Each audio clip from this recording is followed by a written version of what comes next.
FM თერაპია, ყველაფერი ჯანმრთელობაზე და ცხოვრების ჯანსაღწესზე. საჭირო ინფორმაცია და რეკომენდაციები სპეციალისტებისგან. ექიმები თქვენთვის საინტერესო კითხვებს პირდაპირ ეთერში უპასუხებენ. დაგვირეკეთ, მოგწერეთ, ერთად გავიუმჯობესოთ ცხოვრების ხარისხი. ვისმინეთ FM 105.9-ზე და გვიყურეთ Facebook-ზე. ყოველ სამშაბათს 12 საათსა და 15 წუთზე. რადიო ათინათის და ზუგდიდის რეფერალური ჰოსპიტალის ერთობლივი გადაცემა. FM თერაპია.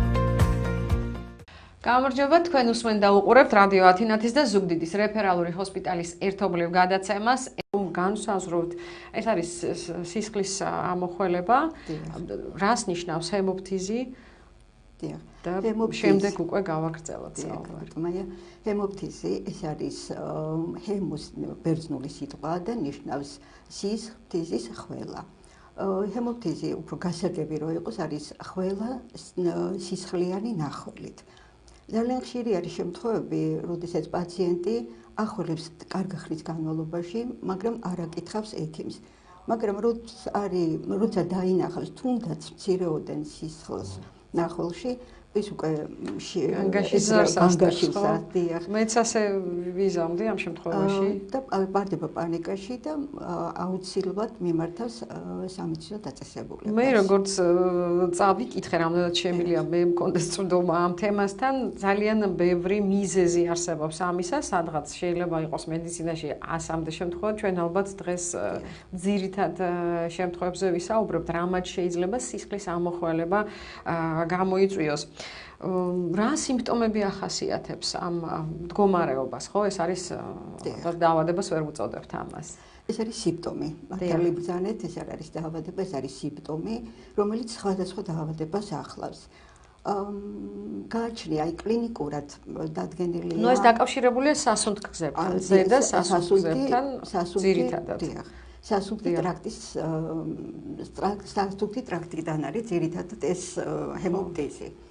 და იმ დაავადებების დროს ვითარდება, რომელიც სასუნთქგზებს ახლავს თან. ეს ძალიან სათუთია სასუნთქი გზები და ეს ლორწოვანი გარსი და შესაბამისად მიზეზიც. შეგაწყვეტინეთ, აი ეს ბრონქების ძალიან ბლონქის ლორწოვანი ძალიან ნაზია. და როდესაც ახველებს პაციენტი, ამ დროს შეიძლება დაზიანდეს სიზარღვე და მოხდეს ახველება. ძალიან ხშირი შემთხვევებია და განსაკუთრებით ასაკოვან ახალგაზრდა ასაკში შეიძლება ეს იყოს გამოწვეული გრიპით და ჩვეულებრივი ვირუსულით, ეს იყოს ერთჯერადი და არ იყოს შემდეგ არ განმეორდეს. ანუ არ უნდა შევშინდეთ ამ შემთხვევაში. არ არის სწორი. კი, ეს უკვე განგაშია, თუნდაც ერთხელაც მოხდა სისხლის ამოხველება, მაინც უნდა შევშინდეთ, ხო? და ამის ტაქტიკას გეტყვით. არსებობს ორი არის მცირე რაოდენობით ნახველი, რომელიც როგორც თქვი შეიძლება ამოახველოს გაციების დროს და არის უფრო მწვავე, როდესაც დიდი რაოდენობით ამოახველებს. ხო, ეს საინტერესოა, რა რაოდენობის უნდა იყოს, ვთქვათ, სისხლი, რა შემთხვევაში არის ეს საგანგაშო, შეიძლება შეფერილობას აქვს აქ მნიშვნელობა, ეს ბრონქებიდან მოდის თუ ფილტვებიდან და რასთან არის დაკავშირებული, რამდენადაც იშვიათად საუბრობენ ამ თემაზე და საინტერესო იქნება. მე უბრალოდ შევახსენებ მსმენელებს და მაყურებლებს, დღეს ვსაუბრობთ თემაზე ჰემოფთიზი, ეს არის სისხლის ამოხველება, რაც შეიძლება იყოს დაკავშირებული ძალიან ბევრ მიზეზთან და თუ თქვენ გაგიჩნდათ კითხვები ამასთან დაკავშირებით, დარეკეთ სტუდიაში ნომერზე 571 07 10 59 და ასევე ხედავთ ნომერს, ვინც გვიყურებთ. რეკლამაა ჩვენს ეთერში და დავბრუნდებით სულ რამდენიმე წუთში. პირდაპირ ეთერში ვართ, ისე უსმენთ FM თერაპიას, სტუდიაში მაია ფიფია ვმუშაობ, ვსაუბრობ თემაზე ჰემოფთიზი, სისხლის ამოხველება, ჩვენი სტუმარია ექიმი თერაპევტი მარინა სხოლოხია და შეგახსენებთ ნომერს, ტელეფონის ნომერს, ვინც ვერ ხედავთ მას ეკრანზე, 571 07 10 59 დაგვირეკეთ ან მოგწერეთ ჩვენი რადიოს Facebook გვერდზე, რომ მარინომ შეძლოს თქვენს კითხვაზე დროულად გასცეს პასუხი, სანამ არის ამი საშუალება გადაცემის ფარგლებში. ქალბატონ მარინა, ვსაუბრობდით იმაზე, თუ რამ შეიძლება გამოიწვიოს სისხლის ამოხველება და ამის მრავალი მიზეზი არსებობს და ეს დაკავშირებულია ძირითადად ზედა სასუნთ გზებთან, ტრაქტთან და როგორ უნდა გავარკვიოთ, თქვათ ეს რაზეა დამოკიდებული სისხლის რაოდენობაზე, მის შეფერილობაზე, რა შემთხვევაში არის ეს განგაშის ნიშანი. როდესაც არის ჰემოფთიზი, ეს არის ხველა, როგორც აღნიშნეთ, სისხლიანი ნახველით, ამ დროს არის ნახველი აუცილებლად ქაფიანი და არის ვარდისფერი ან ალისფერი ნახველი. სხვა დაავადებისგან განსხვავებით და აღნიშნავთ ამ დაავადებებსაც, მაგრამ ვიტყვი, რომ თუ დაახლოებით ნახველში 24 საათის განმავლობაში არის დაახლოებით 200 მილilitrამდე სისხლი, ეს იმდენად საგანგაშო არ არის, მაგრამ თუ დაახლოებით 24 საათის განმავლობაში 600 მილilitrამდე სისხლი არის ნახველში, ეს უკვე სიცოცხლისათვის სახიფათოა. ამიტომ აუცილებელია ნებისმიერი ნახველის დროს პაციენტმა მიმართოს ექიმს. რა დაავადებებმა შეიძლება გამოიწვიოს პროვოცირება? რაზეა საუბარი? ნებისმიერმა დაავადებმა, რომელიც არის სასუნთქი გზების დაავადებები. აქ ძალიან დიდი ჩამონათვალი, ახლა თქვენ არ მოგაწყენთ ამ ჩამონათვალით, მაგრამ მიახლოებით ვიტყვი, რომ ყველასათვის ცნობილი დაავადებები, ინფექციური დაავადებები, როგორიც არის ფილტვის ანთება, პნევმონია, ბრონქოექტაზიური დაავადებები, განსაკუთრებით სამწუხაროდ ეს ხდება ასაკოვან პაციენტებში და სამწუხაროდ იმიტომ ვთქვით, რომ ძალიან ვინც ეწევა დიდი რაოდენობით სიგარეტს, აი ამ შემთხვევაშიც არის გულსისდარტყე და უკაცრავად აი ფილტვის დაავადებიდან ძალიან ხშირია ფილტვის სიმსივნეები და ტუბერკულოზი. უფრო ხშირად გვხდება და სტატისტიკურად მოცემულია, რომ უფრო მეტად ჰემოფთიზი არის ტუბერკულოზის დროს, პირველი ადგილი უჭირავს ტუბერკულოზის დროს, შემდეგ არის ფილტვის დაავადებებიდან ესეთი დაავადება აბცესი და განგრენა, შემდეგ მესამე ადგილზე მოდის სიმსივნეები ფილტვის და ხორხის და თქვენ წარმოიდგინეთ დაახლოებით 20% არის ისეთი, რომელიც ცხოვრებაში ვერ დადგინდება, თუ საიდან მოდის აი ეს ჰემოფთიზი, რის ბრალია ვერ დგინდება. თქვენ თქვით, რომ შესაძლოა იყოს სხვა დაავადებებთან დაკავშირებული, ვთქვათ, რაც სისხლის ამოხველება იყოს, მაგრამ ეს არ იყოს ზედა სასუნთქებთან, ვთქვათ, ბრონქებთან ან ფილტვებთან დაკავშირებული. რა შეიძლება იყოს კიდევ ამის გამომწვევი მიზეზი? გამომწვევი მიზეზი შეიძლება პირის ღრუში ან წყვილის ღრუში. კი ბატონო, როდესაც შეიძლება სისხლდენა იყოს ცხვირიდან ან კბილების ამოღების დროს დაზიანებული ღრძილებიდან. სისხლი შეიძლება გადაყლაპოს პაციენტმა, მოხდეს ასულაში და შემდეგ უკვე ამოახველებს, მაგრამ ეს სისხლი უფრო მუქი ფერის არის და არ არის ალისფერი, არ არის ქაფიანი და სისხლდენა შეიძლება იყოს კუჭნაწლავის ტრაქტიდან გამომდინარე, უკვე ის არის მუქი ყავისფერი, შეფერილობა სხვა არის და ის უკვე ღებინებასთან ერთად არის და არა ნახველთან ერთად. ძალიან საინტერესო ყოველთვის სიტუაციები, როდესაც თქვენს პრაქტიკასთან არის დაკავშირებული. აქ რამდენად ხშირია მომართვიანობა ამ პრობლემასთან დაკავშირებით, ჰემოფთიზი, სისხლის ამოხველება და რა არის ხოლმე უფრო ხშირად ამის გამომწვევი მიზეზი? თავიდან ავღნიშნე, რომ პაციენტი ძალიან ხშირად ახველებს და არ აკითხავს ექიმს, მაგრამ აი მცირეოდენ სისხლსაც შეამჩნევს და უკვე აუცილებლად ესე იგი ეგრევე მოდიან. უკვე შიში თვითონ არიან განგას ტეხენ. ძალიან ხშირი არის მომართვიანობა და ძირითადად უკვე ყველა ასაკის პაციენტი მოდის ჰემოფთიზის დროს ჩვენთან. და მიზეზი რა არის ხოლმე? მიზეზი სხვადასხვა დაავადებაა. აი მიზეზების დადგენა უკვე ჩვენი მასში შედის, აუცილებელი პაციენტი უნდა გამოვიკულიოთ. აუცილებლად. მაგრამ ეს იმას არ ნიშნავს, რომ ეს აუცილებლად ტუბერკულოზი იყოს ან რაღაც ესეთ სერიოზული. აუცილებლად შეიძლება უფრო მძიმე დაავადებაც იყოს. შეიძლება სრულად გაცივების დროს იყოს, ხო? ამიტომ აუცილებელია, როგორც კი პაციენტი შეამჩნევს, თუნდაც მცირეოდენ სისხლს ნახველში, აუცილებლად მიმართოს ოჯახის ექიმს ან სტაციონარს. ჩვენ მსმენელი გვყავს ხაზზე.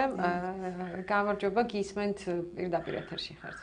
მოგესალმებით, მადლობას გიხდით ესეთ საინტერესო სტუმრის მოწვევისთვის. ესეთ შეკითხვა მაქვს, მოკლედ ჩემი ახლობელი მოპირკეთებით სამუშაოებს ასრულებს, ფილებს აგებს, კაფეზე მუშაობს და რამდენჯერ ქონდა მსგავსი შემთხვევა, როცა სისხლიანი ნახველი აწუხებდა და აი რითი შეიძლება იყოს მსგავსი დაავადება გამოწვეული, აი შეიძლება უფრო კონკრეტულად გითხრათ, ანუ რამე შეიძლება იყოს სამუშაოსთან დაკავშირებული კონკრეტულად მაგალითად. დიდი მადლობა კითხვისთვის. თუ შეიძლება იყოს მადლობა ეს კითხვისთვის. ამ ტიპის ფიზიკურ სამუშაოსთან მადლობა დაკავშირებული. კითხვისთვის კიდევ ერთხელ. არსებობს ესეთი პროფესიული დაავადება, რომელიც თქვენს ახლობელს აქვს. ეს არის ორგანული ნივთიერებებით, მტვრით ორგანული ნივთიერებებით ინტოქსიკაცია, რომელიც უკვე მოქმედებს სასუნთ გზებზე და შეიძლება ორგანულმა ნივთიერებებმაც, ბენზინმა, სხვადასხვა მტვერმა შეიძლება გამოიწვიოს სასუნთ გზების დაზიანება და შესაბამისად ჰემოფთიზი. ამიტომ აუცილებლად უნდა მიმართოს სპეციალისტს, ან კიდევ და შემდეგ პროფილაქტიკა უნდა ჩაიტაროს აუცილებლად სამსახურშიც. კლინიკური სურათი როგორია აი ამ სიმპტომის დროს, თქვათ, როგორ გარდა იმისა, რომ სისხლს ამოხველებს, სხვა რა სიმპტომებია, როგორია კლინიკური სურათი, რომ მივხვდეთ, რომ ეს არის ჰემოფთიზი და მივიღოთ ზომები. კლინიკური სიმპტომი არის იმ შესაბამისი დაავადების, მე აღნიშნე, რომ ეს არის სიმპტომი და ამიტომ სხვა იმ დაავადებამდე მივდივართ ჰემოფთიზის დროს, რომელმაც ეს გამოიწვია. ამიტომ შესაბამისი დაავადების მიხედვით არის.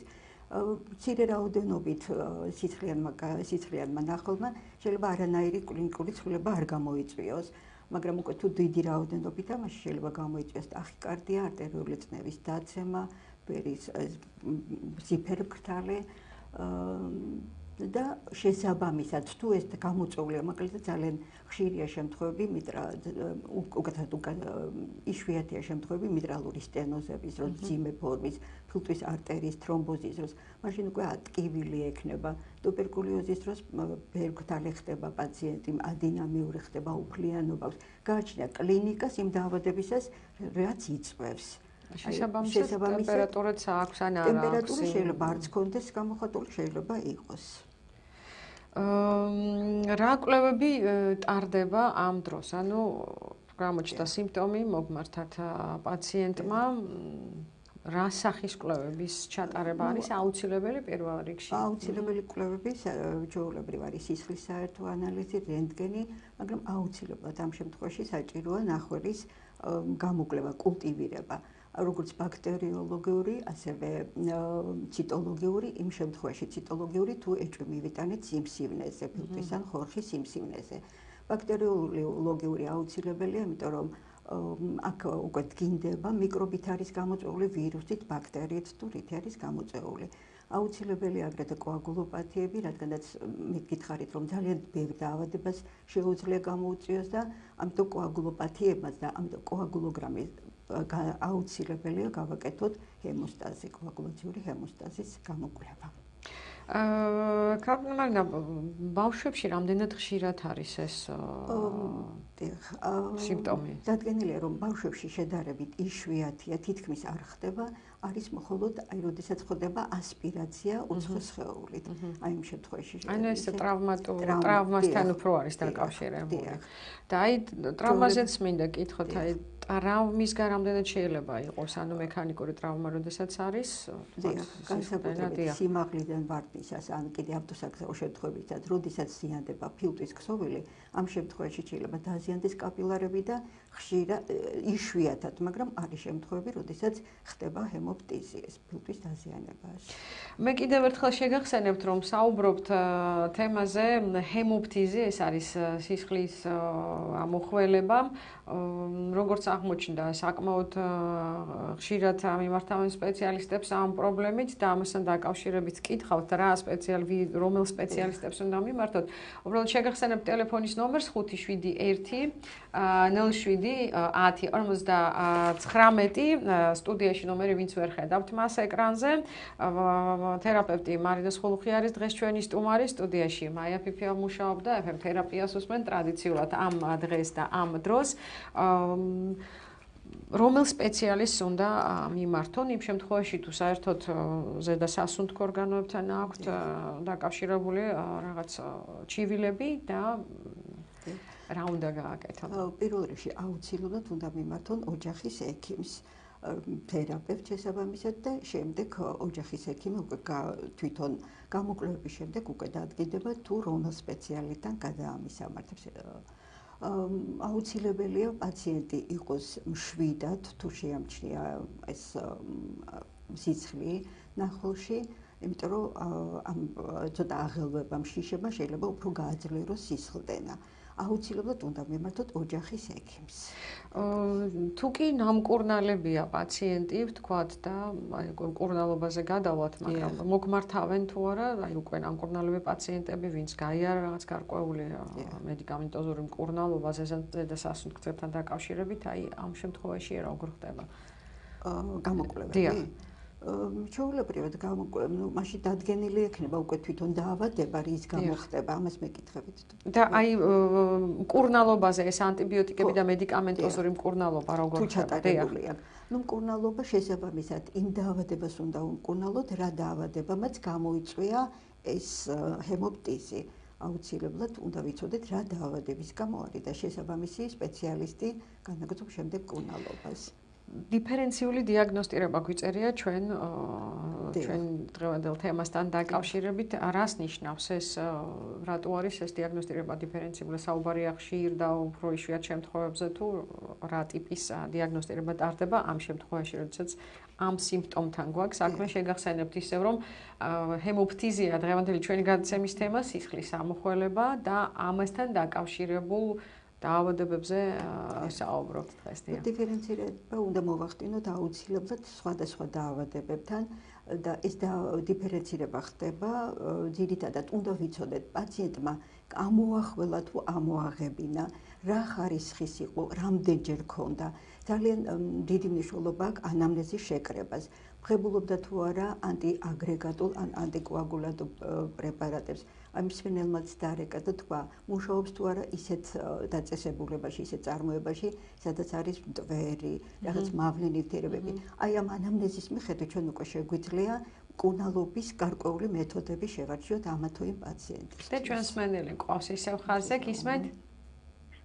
გამარჯობა, მოგესალმებით ყველას. მაინტერესებს, ანუ რაიმე ტრავმამ შეიძლება თუ არა გამოიწვიოს სისხლის ამოხველება. დიახ, მადლობა კითხვისთვის. ტრავმამ თუ შეიძლება გამოიწვიოს სისხლის ამოხველება, თქვენ აღნიშნეთ, თუმცა შეიძლება მსმენელს მაყურებელს უფრო დააწრილებით. მადლობა კითხვისთვის. მე ვახდიშნე, რომ შეიძლება ტრავმის დროს, განსაკუთრებით როგორც კი ავტოსაგზაო შემთხვევების დროს, როდესაც ძღოლია უფრო მეტად და ზიანდება ფილტვები, ფილტვის ეძაღვა შეიძლება დაზიანდეს და ამან შეიძლება გამოიწვიოს ჰემოფთიზი. როგორც ჩანს, ტრავმასთან უფრო აიგივებენ ტრავმასთან და ტუბერკულოზთან, როგორც ჩანს ამ დაავადებას, იმიტომ რომ ეხლა ესეთ შემთხვევა როცა არის, მეც პირველი რაც მომივიდოდა თავში, ალბათ ეს იქნება, თუმცა როგორც ჩანს, მიზეზები არის ძალიან მრავალფეროვანი. თუ საჭიროებს, ანუ როდის საჭიროებს ჰოსპიტალიზაციას ეს სიმპტომი, რა შემთხვევაში შეიძლება ეს გატარდეს ექიმის ამბულატორიულად, ექიმის მეთვალყურეობის ქვეშ და რა შემთხვევაში უნდა მიმართონ ქირურგს, თუ არის საჭირო ქირურგიული ჩარევა. კი, არის ზოგჯერ. როდესაც მცირე რაოდენობით არის ნახველი, ამ შემთხვევაში შეიძლება ოჯახის ექიმაც ამბულატორიულ პირობებში შეიძლება იმკურნალოს პაციენტმა. მოკლედ, კიდევ ერთხელ აღვნიშნავ, აუცილებლად უნდა იყოს დადგენილი, საიდან არის სისხლდენა, რა იწვევს, რომელი დაავადება. თუ სისხლდენა არის დიდი რაოდენობით და საკმაოდ ბევრი, მე ვთქვი, რომ ეს შეიძლება სიცოცხლისათვის შეუთევსებელი იყოს და ამიტომ აუცილებელია სტაციონარულ პირობებში მკურნალობა. სტაციონარიც გააჩნია რა დაავადების მიხედვით თავსდება შესაბამის განყოფილებაში.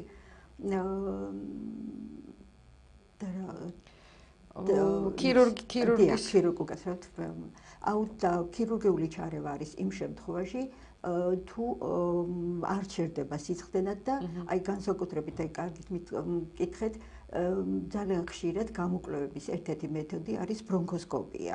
ეს უკვე არის, როდესაც რენტგენოლოგიურად არ დგინდება თუ საიდან არის, შემდეგ შეიძლება გავაკეთოთ კომპიუტერული ტომოგრაფია და ბოლოს ბრონქოსკოპია. ბრონქოსკოპია უკვე ადგენს თუ რა დონეზეა, რა არის რომ დაავადების და ამის მიხედვით უკვე შეიძლება. უკვე შეიძლება ქირურგიული ჩარევა გაკეთდეს თუ საჭიროა ეს განსაკუთრებით აბცესებისა და განგრენის დროს კეთდება და ეს უკვე ქირურგა გადაწყვეტს თლიანად ბუდი იქნება მოსახები თუ ის წილი რომელიც არის დაზიანებული. მაგრამ უნდა კითხოთ გართულებები რა გართულებები შეიძლება მოყვეს მსმენელს და აი მეუბნებიან რომ მსმენელი ყავს სანამ ამ კითხვას უპასუხებდეთ მსმენელი შემოვიყვანოთ ეთერში. გამარჯობა გისმენთ. გამარჯობა. მოგესალმებით. მაინტერესებს გამარჯობა თქვენ სტუმართან კითხვა, ანუ ალერგიული ვარ, აი შევამჩნიე რომ განსაკუთრებით მტვერზე მაქვს ალერგია და დილის საათებში მაქვს ხოლმე უფრო მწვავედ ეს აი ხშირად მახველებს კიდევაც და ეხლა ბოლოს შევამჩნიე რომ აი ნახველში მქონდა სისხლი და ამასთან დაკავშირებით ვინ შეიძლება მიმართო და ანუ რა შეიძლება ეს ნიშნავდეს ან რამე დაავადებას ან თუ შეიძლება რომ ამაზე გამწევ პასუხი. მადლობა დიდი. ანუ ალერგიულ ფონზე თუ შეიძლება ჰქონდეს სიმპტომს ადგილი. ძალიან ხშირად მე თავიდან ვახსენე, როდესაც პაციენტი ხშირად ახველებს, შეიძლება დაზიანდეს ლოცოს ბრონქისის ძარღვები და შეიძლება მოხდეს ნახველთან ერთად სისხლის გამოყოფა. მაგრამ რადგანაც ერთხელ უკვე შეამჩნია, აუცილებლად პაციენტმა პირველ რიგში უნდა მიმართოს თავის მკურნალ ექიმს თუ ყავს რა თქმა უნდა ალერგოლოგი, თუ არა და ოჯახის ექიმს, იმიტომ რომ ნახველის ბაქტერიოლოგია აუცილებლად უნდა ჩატარდეს. ჯობია ჩატარდეს, ვიდრე შემდეგ უკვე ამიტომ უკეთესია ჩატარდეს. აი დავუბრუნდეთ იმ კითხვას, რომელიც დაგისვით სანამ მსმენელი დასვამდა კითხვას, გართულებები რა შეიძლება იყოს ამ სიმპტომის. ანუ ალბათ ეხლა ვსაუბრობთ ყველაზე ცუდ ვარიანტზე, რაც შეიძლება განვითარდეს ყველაზე ცუდ სცენარზე. დიახ, სამწუხაროდ გართულება მოყვება ის, რომ შეიძლება პაციენტს წევა დაუვარდეს დიდი რაოდენობით თუ არის ნახველი, რა თქმა უნდა, მცირეზე შეიძლება არ მოხდეს, დიდი რაოდენობით ნახველის დროს შეიძლება დაუვარდეს წნევა, შევარდეს პაციენტი კოლაფში და შეიძლება გამოიწვიოს ლეტალური მდგომარეობაც. ამიტომ კიდევ ერთხელ გირჩევთ, რომ თუნდაც მცირეოდენი ნახველის დროს მიმართოთ აუცილებლად ექიმს. ჩვენ ვისაუბრებთ პროფილაქტიკაზე და იმ სერვისებზე, რაც არსებობს ამ სიმპტომთან დაკავშირებით და ამ დაავადებებთან დაკავშირებით რეკლამის დროა ჩვენს ეთერში სულ რამდენიმე წუთში დავბრუნდეთ. ჩვენ ისევ პირდაპირ ეთერში ვართ, FM თერაპიას უსმენთ, ვსაუბრობთ თემაზე ჰემოფთიზი, სისხლის ამოხველება. თერაპევტი მარინა სხოლუხი არის დღეს ჩვენი სტუმარი და პასუხობს თქვენს კითხვებს და გვესაუბრება ამ პრობლემაზე და მის წარმოშობ მიზეზებზე. 571-07-10-59 ალბათ გაქვთ კიდევ ძალიან ცოტა დრო რომ დარეკოთ სტუდიაში და დასვათ თქვენი კითხვა. ჩვენ სანამ გვაქვს ეს დრო, მარინა მინდა კითხოთ აუცილებლად თქვენ ისაუბრეთ გამოკვლევებზე და ნახველის ანალიზზე. რამდენი არის შესაძლებლობა რეგიონში ამ კვლევების ჩატარების და უშუალოდ ამ ანალიზის გაკეთების და როგორ ხდება ეს? იმ შემთხვევაში თუ ღმერთმა უქნას რომ აი ამ სიმპტომთან გქონდეს საქმე. ჩვენ რეგიონში ყველანაირი გამოკვლევა ჰემოფთიზის დროს შეგვიძლია ჩავატაროთ. როგორც აღნიშნე, აუცილებელია რუტინული კვლევები და გარდა რუტინული კვლევებისა, თუ ვერ დადგინდა, ან ეჭვი იქნა მიიტანილი რაღაც გარკვეულ დაავადებებზე, როგორც არის ტუბერკულოზი და სხვადასხვა ტუბერკულოზი, სიმსივნე და სხვა დაავადებები, ამ დროს ხდება უფრო მაღალ კვალიფიციური გამოკვლევები, როგორც არის მაგნიტორეზონანსული გამოკვლევა და ბრონქოსკოპია. ნახველის ანალიზი აუცილებელია ყველა ამ შემთხვევაში, იმიტომ რომ როგორც აღნიშნეთ, აქ ხდება უკვე მიკრობების მიხედვით გამოკვლევა როგორ არის. FM თერაპია, ყველაფერი ჯანმრთელობაზე და ცხოვრების ჯანსაღწესზე. საჭირო ინფორმაცია და რეკომენდაციები სპეციალისტებისგან. ექიმები თქვენთვის საინტერესო კითხვებს პირდაპირ ეთერში უპასუხებენ. დაგვირეკეთ, მოგწერეთ, ერთად გავიუმჯობესოთ ცხოვრების ხარისხი. ვისმინეთ FM 105.9-ზე და გვიყურეთ Facebook-ზე. ყოველ სამშაბათს 12 საათსა და 15 წუთზე. რადიო ათინათის და ზუგდიდის რეფერალური ჰოსპიტალის ერთობლივი გადაცემა. FM თერაპია.